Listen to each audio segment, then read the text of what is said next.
Assalamualaikum warahmatullahi wabarakatuh. Kami daripada kumpulan 1 ingin membentangkan tentang sunnah-sunnah Rasulullah. Sebelum itu, apa itu sunnah? Sunnah bererti cara atau amalan dan dengan itu sunnah Nabi bererti cara. Sunnah bererti cara atau amalan dan dengan itu sunnah Nabi bererti cara Nabi atau apa yang biasa dikenali sebagai kebiasaan Rasul. Secara bahasa, al-sunnah adalah al-tahrika yang bererti perkaedaan kebiasaan perjalanan hidup atau perilaku baik yang terpuji maupun yang tercela. Kata sunnah berserta segala kelainannya disebut berulang-ulang dalam hadis yang erti asalnya ialah perjalanan hidup dan perilaku. Dalam istilah sunnah wal jamaah, menurut para ahli hadis, sunnah adalah segala sesuatu yang diamalkan oleh Muhammad yang merupakan perbuatan ketetapan peribadi akhlak maupun perilaku sudah dilantik menjadi Rasul. Dalam hal ini, amalan sunnah menurut mereka adalah perbuatan Muhammad untuk memenuhi kehendak Allah di dalam Al-Quran Mustafa Al-Sibai Al-Sunnah wal Jamaah fi Tashri' Islami. Sunnah ini disampaikan melalui persetujuan para sahabat Muhammad.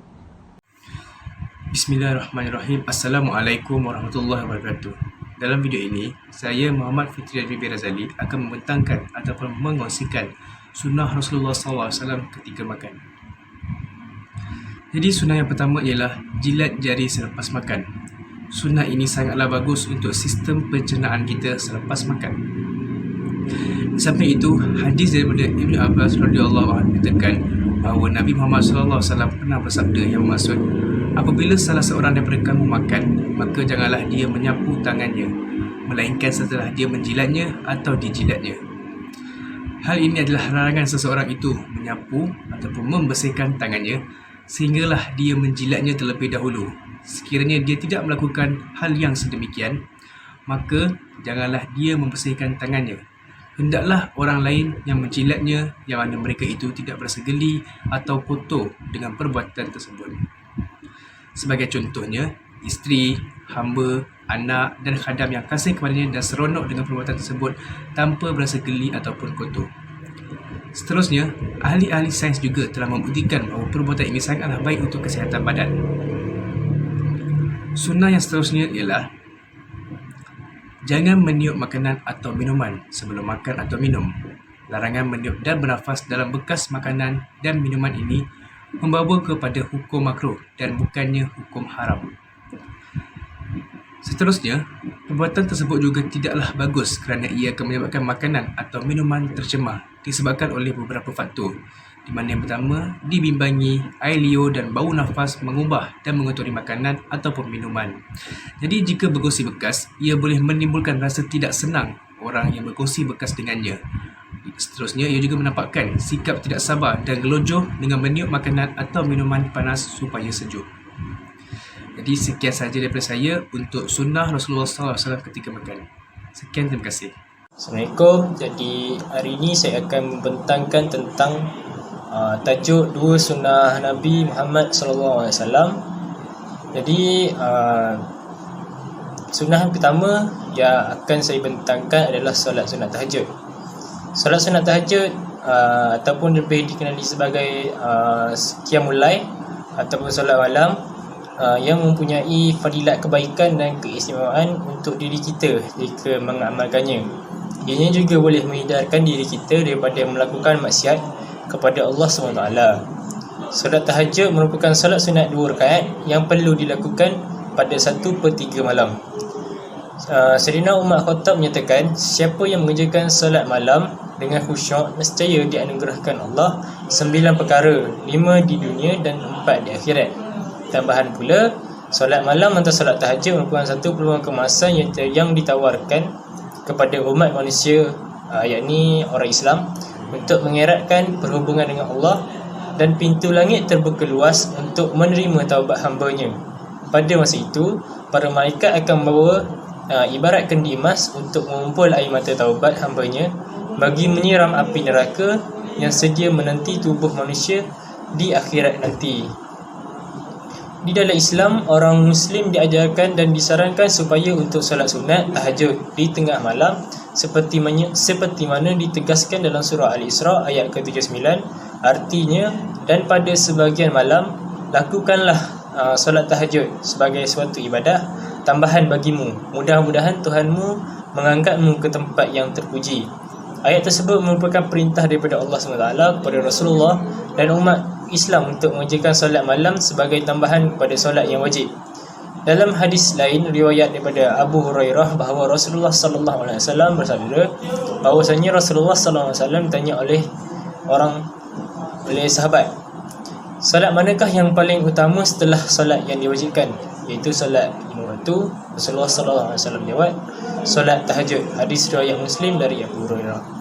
Surah lain juga ada menerangkan bahawa bangun tengah malam untuk solat tahajud akan membuatkan iman kita lebih bertambah dan diangkat darjat di sisi Allah SWT. Hal ini disebutkan oleh Allah SWT dalam surah Al-Muzammil. Maksudnya, wahai orang yang berselimut, bangunlah untuk salat pada malam hari kecuali sebahagian kecil, iaitu separuhnya atau kurang sedikit dari itu, atau lebih dari seperdua itu, dan bacalah Al-Quran itu dengan perlahan-lahan. Sungguhnya kami akan menurunkan perkataan yang berat padamu. Sungguh bangun malam itu lebih kuat mengisi jiwa dan bacaan pada waktu itu lebih berkesan. Untuk sunnah yang kedua pula adalah solat sunat duha. Solat sunat duha adalah solat yang ditunaikan setelah naik matahari pada waktu pagi, iaitu sekitar pukul 8 pagi sehingga 12.30 hari, iaitu sebelum tibanya waktu zuhur. Dalam waktu duha ini, kebanyakan orang berada dalam kesibukan duniawi. Ada yang sedang bekerja, melakukan rutin harian dan sebagainya. Maka dengan itulah Allah SWT menjanjikan nikmat dan pulangan cukup besar bagi siapa yang merebut masa ini untuk mendirikan solat sunat duha. Allah bukan saja menyayangi sesiapa yang melazimi duha, bahkan sentiasa mencukupkan rezekinya dengan berlipat kali ganda. Maka rugilah sesiapa yang sengaja melepaskan keistimewaan ini. Allah sangat menyukai golongan hamba-Nya yang mengerjakan solat duha walaupun hanya 2 rakaat sahaja, tapi ianya ibadah yang membuat pelakunya sentiasa disayangi oleh Allah. Firman Allah amalan yang paling disukai oleh Allah SWT adalah perterusan yang dilakukan secara terus oleh pelakunya walaupun ia sedikit. Jadi itu sahaja daripada saya. Sekian, terima kasih, dan saya akan memberikan kepada pembentang seterusnya. Assalamualaikum warahmatullahi wabarakatuh. Jadi nama saya Nur Hamizan bin Muhammad Saleh dan saya akan menerangkan sunnah Rasulullah yang seterusnya, yang di mana sunnah ini merupakan iaitu sunnah bersugi, yang di mana sunnah ini merupakan antara sunnah harian Nabi Muhammad SAW sebelum baginda mengerjakan solat fardu 5 waktu. Jadi bagi sunnah bersugi ini, Nabi melakukannya dengan memulakan dengan bacaan Bismillah, di mana bacaan Bismillah ini juga disunatkan untuk kita baca sebelum melakukan apa jua perkara dalam kehidupan seharian kita. Yang kedua, sunat untuk berniat sebelum bersugi, itu di mana niatnya ialah sahaja aku bersugi kerana Allah Ta'ala.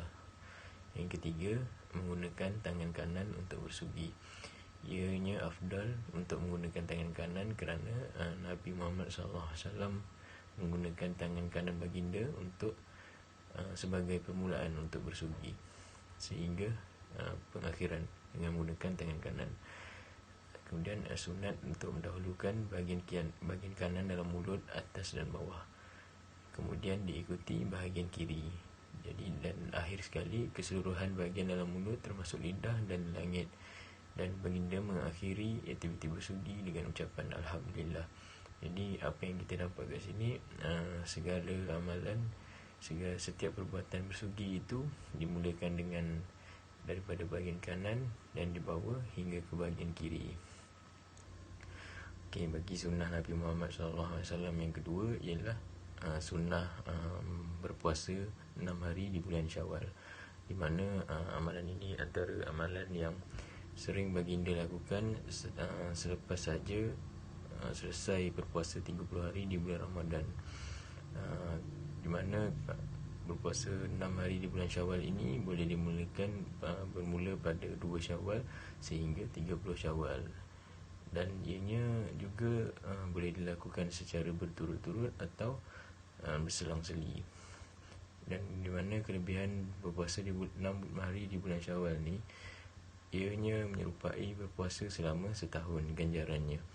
Ia juga pelengkap amalan bagi umat Islam yang telah melakukan ibadah berpuasa di bulan Ramadan sepanjang 30 hari. Berpuasa 6 hari di bulan Syawal ni juga ia dapat menguatkan hubungan kita dengan Allah Subhanahu Wa Taala. Selain itu, orang yang berpuasa diganjari syurga serta mereka akan masuk syurga melalui pintu Ar-Rayyan. Jadi pintu Ar-Rayyan ini hanya khas disediakan untuk mereka yang melaksanakan puasa 6 hari di bulan Syawal. Dan sekian saja daripada saya. Terima kasih. Bismillahirrahmanirrahim. Assalamualaikum. Nama saya Muhammad Amir Nurul Adnan. Saya akan menceritakan sunnah Rasulullah, iaitu tentang rambutnya dan sunnah memakai cincin. Sunnah rambut, panjang rambut Rasulullah terdapat 3 panjang, iaitu 1 hingga ke cuping telinga, 2 hingga bawah cuping telinga, dan lagi 1 tidak melebihi bahu. Uban Rasulullah, dalam riwayat ada mengatakan 14 dan ada yang mengatakan 20. Larangan ialah larangan mencabut uban. Seterusnya, memakai cincin. Dalam riwayat menceritakan sesungguhnya Nabi Muhammad sallallahu alaihi wasallam memakai cincin di tangan, ada yang mengatakan di tangan kanan dan ada yang mengatakan di tangan kiri. Memakai cincin di tangan kiri, ada dalil mengatakan bahawa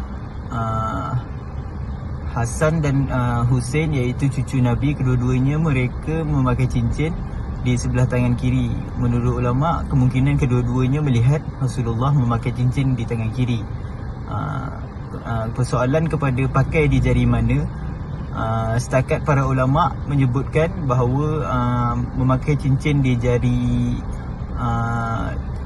kelingking kiri, iaitu ini, seperti ini contoh.